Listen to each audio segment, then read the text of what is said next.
Hello friend, સુધાસ food and મોરમાં તમારું સ્વાગત છે। આજે આપણે એકદમ ટેસ્ટી હેલ્ધી એવી સિંધી કોકી બનાવવાના છીએ। તો તમે શીખવા માટે તૈયાર થઈ જાઓ। આપણે બનાવવાની શરૂઆત કરીએ।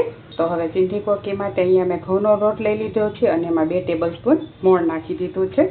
1 ચમચી અજમા લઈ લઈએ, આપણે ચોળીને લઈ લઈશું। આમાં તમે જીરું પણ એડ કરી શકો। 1 ચમચી આમચૂર પાવડર લઈશું। બધું સરસ રીતે મિક્સ કરી દઈએ। આમચૂરની જગ્યાએ તમે અનારદાણાનો પાવડર પણ લઈ શકો। હવે આ મોણ સરસ થઈ ગયું છે। હવે આપણે લીલા મરચાં એડ કરીશું, લીલા ધાણા એડ કરીશું અને આ ઝીણી સમારેલી ડુંગળી છે એમાં મેં મીઠું નાખી અને રાખી દીધી હતી, એટલે એમાં સરસ પાણી છૂટી ગયું છે। એટલે ડુંગળી સોફ્ટ પણ થઈ જશે અને પાણી છૂટી જશે, જે આપણને લોટ બાંધવામાં મદદ કરશે। આમાં તમે મરી પાવડર પણ નાખી શકો। જેમ આપણે ગુજરાતીમાં થેપલા અલગ અલગ લોટથી ને અલગ અલગ રીતથી બને છે, એવી જ રીતના સિંધી કોકી પણ અલગ અલગ રીતથી અને અલગ અલગ લોટથી બને છે। અત્યારે હું ઘઉંના લોટનો યુઝ કરું છું, તમે આમાં ચણાનું પણ મિક્સ કરી શકો। એકલા ચણાના લોટની પણ બને છે। ઘણા આમાં હળદર મરચું પણ નાખતા હોય છે, તમારી ચોઈસ પ્રમાણે તમે મસાલા કરી શકો। હવે આપણે પાણી નાખતા જઈશું અને લોટ બાંધીશું। લોટ આપણે કઠણ ભાખરી જેવો બાંધવાનો છે। આ લોટને રેસ્ટ બિલકુલ નથી આપવાનો, થઈ જાય એટલે તરત જ બનાવી જ નાખવાનું છે, કેમ કે નહીં તો ડુંગળીનું પાણી છૂટશે એટલે એકદમ લોટ સોફ્ટ થઈ જશે। લોટને કેળવી લઈએ। હવે લોટ તૈયાર થઈ ગયો છે, આપણે સીધી કોકી વણી લઈશું। આટલો ભાખરી જેવો હાર્ડ લોટ રાખવાનો છે। હવે આપણે કોકી વણી લઈએ। હવે અહીંયા મેં તવી ગરમ મૂકી દીધી છે। હવે આપણે કોકી વણી લઈએ। કોકી થોડી જાડી જ રાખવાની હોય છે, એટલે આપણે લુવો થોડો મોટો લઈશું।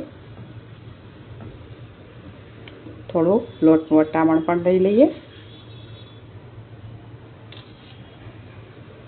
હવે આપણે ભાખરી જેવી થિકનેસની કોકી વણી લઈએ।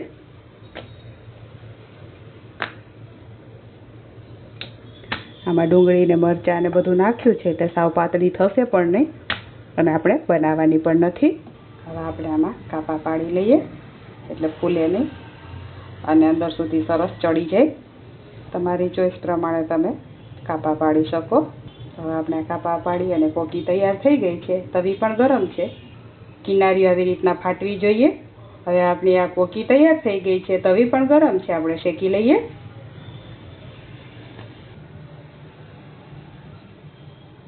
હવે એક બાજુ થઈ જાય એટલે આપણે ઉથલાવી લઈએ। હવે બંને બાજુથી આટલી શેકાઈ જાય એટલે આપણે ઉપર ઘી લગાવી દઈએ। તમે ઘી તેલ ગમે તે લગાવી શકો અને તમારી ચોઈસ પ્રમાણે વધારે ઓછું પણ લગાવી શકો। હવે આપણે બીજી બાજુ પણ ઘી લગાવી દઈએ। હવે આને આપણે ધીમા તાપ ઉપર એકદમ આવી રીતના દાબીને શેકવાની છે। બંને બાજુ ક્રિસ્પી થઈ જાય એટલું શેકાવા દેવાનું છે, કેમ કે જાડી હોય એટલે અંદરથી નહીં તો કાચી રહી જાય। આ એકદમ હેલ્ધી બ્રેકફાસ્ટ છે, તમે ડિનરમાં પણ લઈ શકો, લંચ બોક્સમાં પણ આપી શકો। ટ્રાવેલિંગમાં તમારે લઈ જવી હોય તો ડુંગળી નહીં નાખવાની અને આવી રીતના બનાવશો તો 4 થી 5 દિવસ કશું જ નહીં થાય। તો આ બંને બાજુથી સરસ ક્રિસ્પી થઈ ગઈ છે। આને તમે ચા સાથે, દહીં સાથે, ગમે તેની સાથે એન્જોય કરી શકો। હવે આ બંને બાજુથી સરસ ક્રિસ્પી થઈ ગઈ છે, આપણે બીજી વણી પણ લીધી છે। આને ઉતારી લઈએ અને આવી રીતના 1 બાય 1 બીજા બધા પણ બનાવી લઈએ। તો હવે હું બધી જ કોકી બનાવી અને તૈયાર કરી લઉં છું। તો ફ્રેન્ડ્સ, તૈયાર છે આપણી એકદમ ક્રિસ્પી, હેલ્ધી, ટેસ્ટી એવી સિંધી કોકી। એને મેં દહીં અને અચાર સાથે સર્વ કરી છે। તો આ રેસીપી તમે ચોક્કસથી બનાવજો, એન્જોય કરજો અને કેવી લાગી છે તે તમારા ફીડબેક મારી સાથે શેર કરજો। આવી અલગ અલગ રેસીપીઝના વિડીયો જોવા માટે મારી ચેનલને સબસ્ક્રાઈબ કરી લેજો, બેલ આઇકન દબાવવાનું ભૂલતા નહીં। અને આ વિડીયો જો તમે ઇન્સ્ટાગ્રામ કે ફેસબુકના માધ્યમથી જોતા હોય તો મારા પેજને ફોલો કરજો, લાઇક કરજો અને તમારા ફ્રેન્ડ્સ અને ફેમિલી સાથે ચોક્કસથી શેર કરજો। Thank you for watching.